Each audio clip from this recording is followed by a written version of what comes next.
The scene is set for the climax of the world's greatest dog show. The trumpeters of Her Majesty's Band of the Royal Marines prepare to play the traditional fanfare that heralds the final judging of Best in Show Crufts 2006.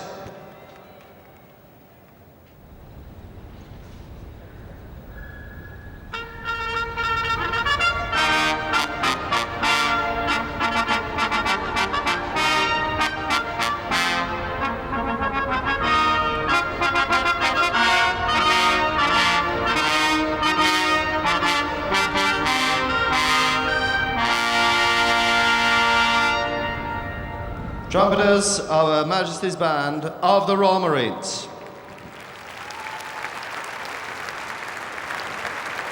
And as those marvellous trumpeters of Her Majesty's Band of the Royal Marines leave the ring, we await the entrance of the chairman of the Kennel Club, who will be escorting the Best in Show judge to the centre of the ring.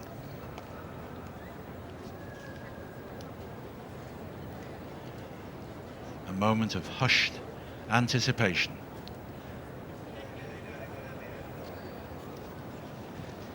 We're delighted to welcome Chairman of the Kennel Club, Mr. Ronnie Irving, who is accompanying our judge for Best in Show Crufts 2006. Our judge, Brenda Banbury. So Ronnie Irving and Brenda Banbury move to the centre of the ring to the applause of the crowd. Such a great moment, the proudest honour that Brenda Banbury feels she could ever have in the dog world.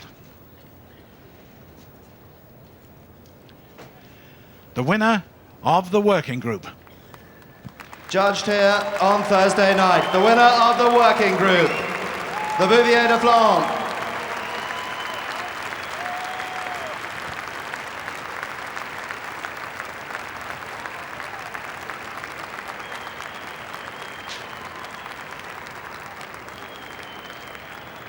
The winner of the pastoral group. The winner of the pastoral group, the Australian Shepherd.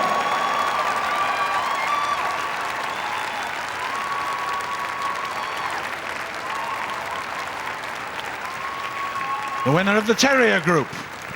Judged here on Friday, the winner of the terrier group, the Wire Fox Terrier.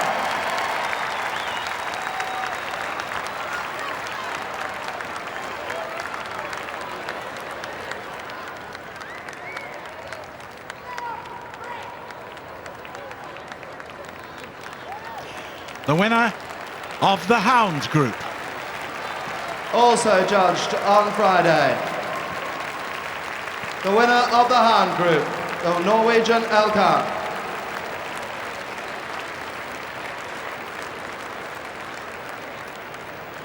The winner of the utility group. Judged here yesterday, the winner of the utility group, the miniature poodle.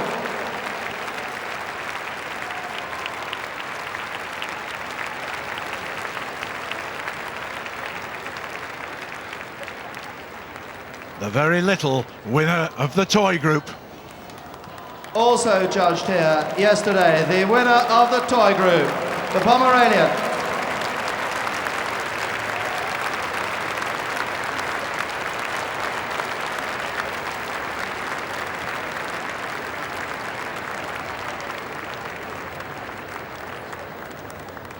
And as you've just seen, the winner of the gun dog group. The final of our 7 groups, judged here tonight, the winner of the Gundog group, the Welsh Springer Spaniel.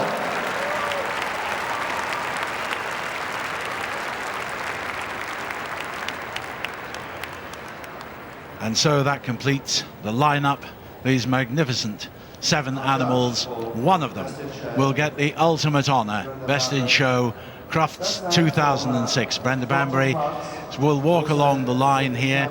She's a very experienced judge. Her first breed, incidentally, was a Pyrenean mountain dog, the first in which she awarded CCs, strangely enough. She now awards CCs in over 100 different breeds, which is quite something. She's had homebred champion Pyreneans, pugs, Schipperkes. She actually judged the utility group here in 2004. Last year she actually judged the working group, so I don't think Best in Show is going to hold any terrors for her at all. As I said earlier, she considers being asked to judge Best in Show the greatest honour in the dog world, and so it is. This is a magnificent dog show. The whole arena absolutely packed as they watch Brenda Bradbury take her first look along this lovely line of best of group winners here at Crufts. It really is a wonderful occasion. Frank. I think this is going to be a close one to call. All of the dogs came in foot perfect, full of confidence and putting on a great show. A great testament to their temperaments in conditions. The greatest dog arena in the world. Well, this lineup seems particularly strong in depth, not just the few that we had in mind, but now that we look at them together, there's quite a lineup. Now Brenda's going to look at the first of her group winners, the working group winner from the first day. This is the Bouvier des Flandres. His name is Guy Santos from the Dogs Farm, and he's a champion in Switzerland, in Holland, and was made up to a champion here at Crufts. He was bred by Eric Zwofrink, who's also handling him. And what a breeder they are, because they also won Best and Reserve Best Female here at Crufts too. Yes, he's come all the way from Holland. They've had an extended weekend because they didn't expect to win the group, and here they are on Sunday night in the last 7. Rush out and book some more tickets. Now, Brenda Bradbury is a great enthusiast for dogs. She loves all breeds, takes an interest in them.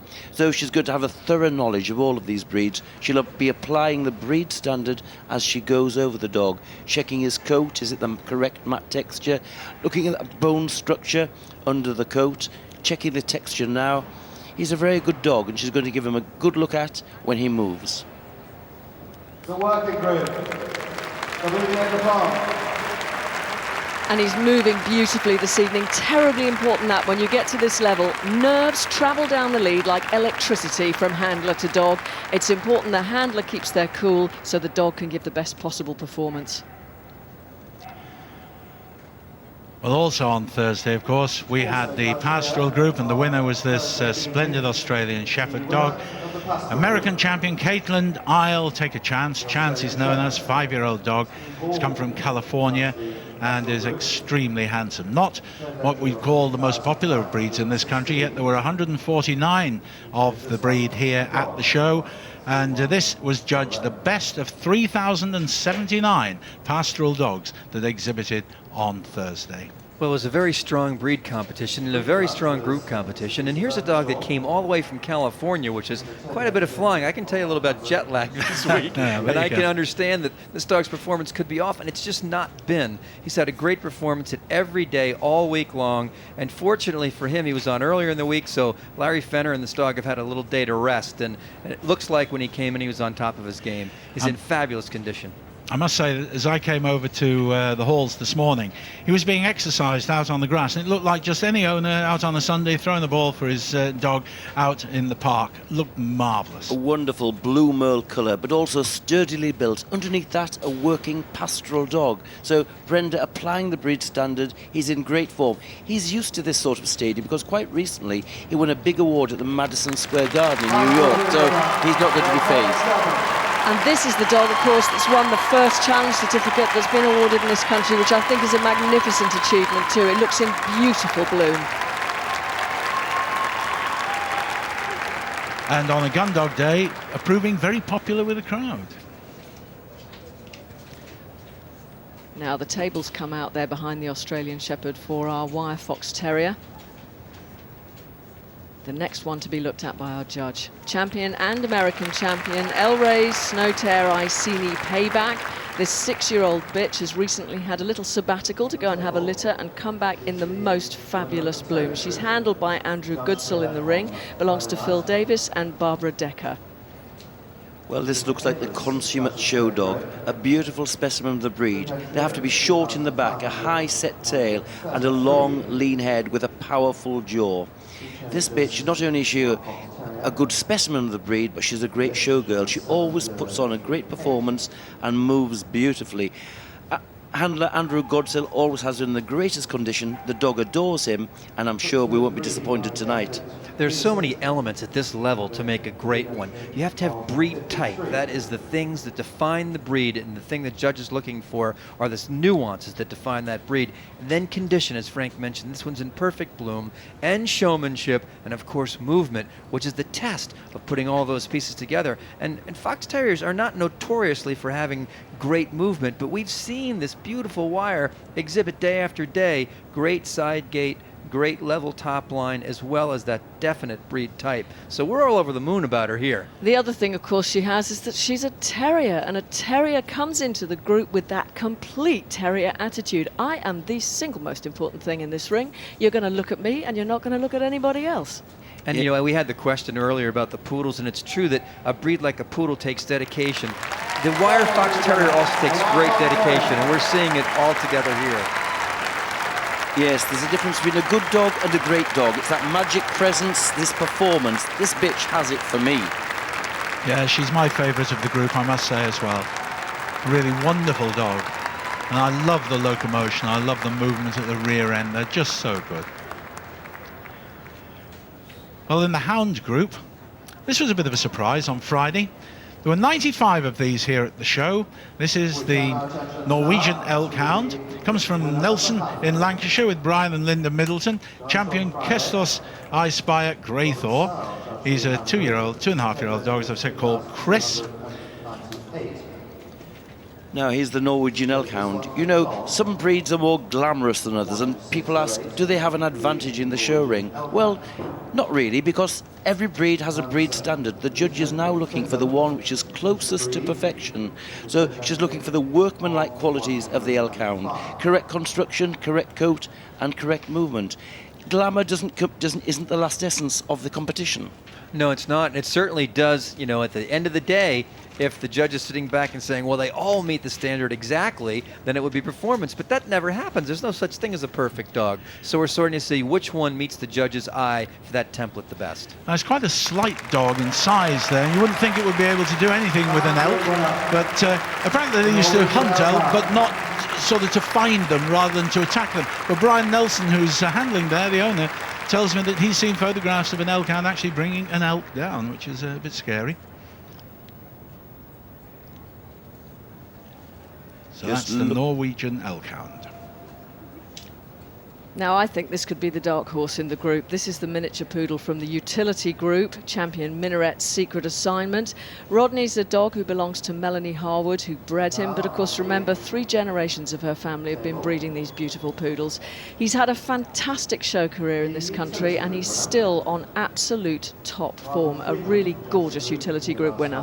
And it can't hurt that Rodney's been in this group ring before, in this big ring before, as a group competitor for the past 2 years, where he came so close with 2 seconds before this year's first. So he's used to the lights, he's used to the action, and that should help his performance. But again, performance is part of it. We're talking about the essence of the breed here, and when you see Rodney on his legs, you'll see the essence of poodle. Yes, that beautiful short back, that long neck and long lean head. And, you know, that coat may look soft, but it has to be a wiry texture. The judge checking the coat texture, checking what's underneath the coat for bone assembly and correct tight feet. And All when these things are important. when I was wandering around the showground at one point today, I met Melanie's grandmother, who said that despite all the big ring winning she's done, second in the group here at Crufts twice, now won the group. I said, well, how's she feeling today? She said, she's so nervous she can barely pick up a pair of scissors. Yes.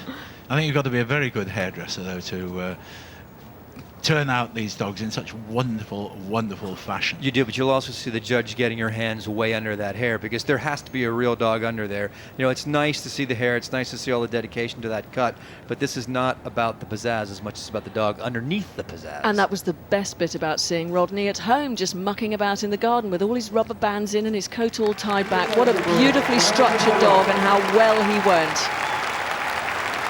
A really elegant mover. That's called poodling, going with great style. Light, nimble gait, and holding his head up high. I'm here, he said, I'm here. And very popular, as you can hear from the applause. Well, I mentioned earlier, I mean, this is Gun Dog Day, yet we've had great applause for the Australian. We've had wonderful applause also for the Wire Fox Terrier and for the Poodle. It's very, very good the way they're a very honest crowd here, and they do enjoy their dogs. I wouldn't like to pick, even now as we've talked on, I'm still very fond of that wire fox terrier, but my word, it's a nice lineup. Well, on the table there is a dog there it is. Tiny little thing. This little Pomeranian came from Denmark with Vinnie Jacobsen, won on Saturday. It's actually called, would you believe, No Name. That's its actual name. People have said, what are you talking about? It's nonsense. No Name is its name. Vinnie Jacobsen has brought them here, and it was bred by Diana Finch, this little dog. He's celebrating his 3rd birthday this weekend. And a little story on the way here, you know, they delayed 8 hours coming over on the ferry from Denmark to the UK. And having got off the ferry feeling somewhat tired and miserable, they had a car crash on the way to Birmingham. So it wasn't a very happy arrival here, but I'm told Vinnie says this has made up for it all. You know, if I get a dark horse too, Jessica, this could be mine. It's a gorgeous little dog, and it's been coming on. Every time I see him, I just like him a little bit more. He's really got that short, compact body that defines this breed and that gorgeous, foxy expression. And really, this dog being from Denmark and the other dogs, not just here in the Best in Show lineup, but in the group competition, have shown that Crufts is not just the greatest dog show in the world, but has now got that international element that widens the scope and brings in this huge gene pool from all over the world to show the world the best dogs no matter where they're from. And this is a great example of a great toy dog. When Matt first saw this dog, he said, Frank, it looks like a pom-pom on legs. Well, actually, that's not a bad description of the Pomeranian, because they have to fit into a ball. They're short-backed, relatively short in the neck, and with his plume well over the back. This is a very good dog and great showman, light and buoyant on the move, and that's just how they have to be. And in the most perfect coat too. He's got the most fantastic coat on him. Taking another look at that lovely expression.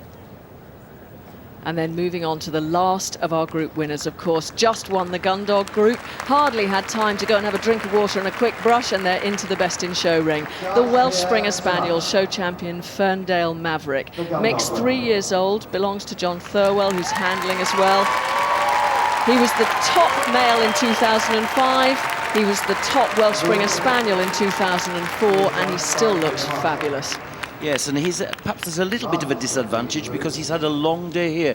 He's been here since 8 o'clock this morning, gone through all the breed judging, all the group judging, and now here he is in the last 7 for Best in Show. So it'll be testament to his stamina and his fitness that he holds up a good performance here. And of course that's something characteristic of the breed, isn't it? After all, this is a dog that can go out and do a long day's work. Its whole design is this compact, really fit, live animal. He should stand him in good stead. It should indeed. John's a very successful breeder. This dog's mother was reserve in the group several years ago. She's Brood Bitch of the Year and came today and won the veteran class in the Reserve Challenge. That's a great breeder's achievement. And people would be wrong to think that show dogs just sit at home and stay clean. If you're going to put a dog in the breed ring and in the group ring in this condition, it's got to be well exercised, firmly muscled, in the absolute peak of fitness. And he's actually that wonderful rich chestnut colour. That's just how the breed should be.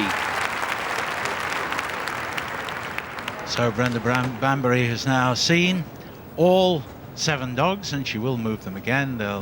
She'll take another look at them from behind. We'll probably get them moving up and down the ring here. Yes, that's what she's doing. She's moving over to the Bouvier first. This lineup is quite interesting in that only 2 of these breeds have ever won Best in Show here before. That's the Wire Fox Terrier and the Welsh Welsh Spaniel, Welsh Springer. Let's see this Australian Shepherd go. I just love this dog to watch. Hugely supportive Aussie fraternity, thrilled to be on championship status. And really foot perfect on the move. That puts the show in show dog, doesn't it?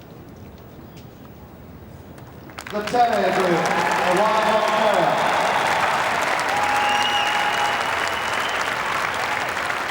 Well, we really are approaching that moment of truth. 4 more dogs to move before a decision has to be made. Another flawless performance as well. This is incredible. This lineup is absolutely unbelievable. The tiptoe of expectation, just as a terrier always is at this level. It's such a wonderful description in the standard, isn't it? And it describes them so perfectly. Brenda there engaging the dog, looking straight in its eyes. Okay, who are you? I'm me, and you're going to pick me.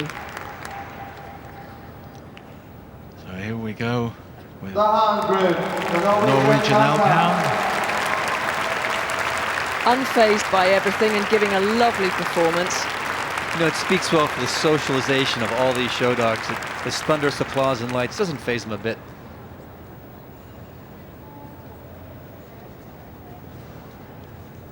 And here goes Melanie with the miniature poodle. Big smile on his face.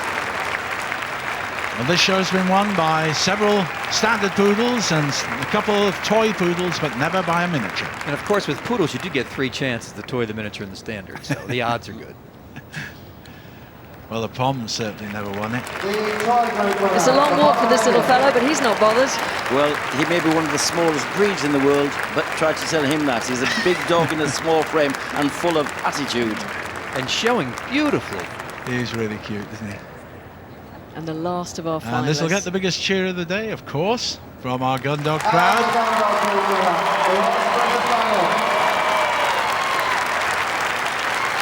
I've got to say, I'm enjoying this lineup more and more as we go on. I think it's lovely. It'd be difficult to make a mistake. But I Well, wouldn't want exactly. to be Brenda at this moment, actually, because only one dog can win, and there's going to be 6 that could have won that are going to have to leave without that big prize. But they're fabulous competitors, all of them. That's it, the greatest joy to judge dogs of this quality, but the greatest heartache to have to send 5 away without recognition of one of the 2 top awards. Yes, but we'd both love the chance, wouldn't we, Frank? We certainly would. Excuse me, include that knee in that as well. Well, Brenda's just been taking a long, hard look at the Wire Fox. So first she's going to pick her winner. Who's it going to be? She's going to the Australian. It's the Australian.